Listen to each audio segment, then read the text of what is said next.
Ginabi ako sa computer shop. Pag-uwi ko sa bahay, wala na si nanay at ang aking mga kapatid. Hello mga ka-stories, ako po si Clarkson, 17 years old. Hindi ko alam kung paano ko sisimulan to, pero isa po to sa mga gabing hindi ko malilimutan, isang gabi na hanggang ngayon, pinagsisisihan ko pa rin ng paulit-ulit.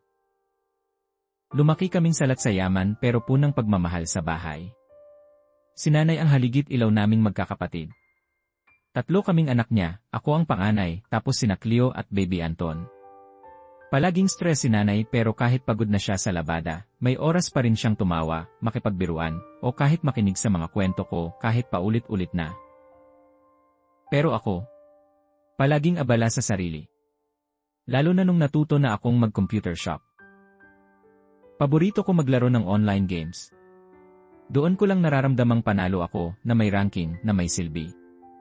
Kaya kahit minsan wala na akong pamasahe pauwi o wala na akong pangkain, tinutuloy ko pa rin. Sinungaling na ako madalas. May group project kami, nay. Late uwian kami. Pero ang totoo, buong gabi ako sa shop. Hanggang dumating yung araw na yon. Sabado. Sabi ni nanay, huwag daw akong gagabihin kasi may pupuntahan daw siya kina Ate Ella at gusto niyang sabay-sabay kaming maghapunan. Promise raw niya may manggang hinog. Pero hindi ako nakinig. 5 oras ako sa computer shop. Rank game sayang ang streak. Pag-uwi ko, madilim ang bahay. Tahimik. Akala ko natulog na sila.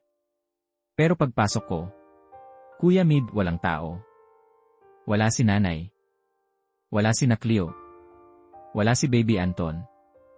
Wala ring kaldero sa kalan. Wala ang mga bag. Wala ang mga tsinelas. Nag-iwan lang si nanay ng sulat sa lamesa. Clarkson, anak. Hindi ko na alam kung paano kita palalaking mabuti. Palagi mo akong inuuna sa huli. Palagi mong pinipiling hindi makinig.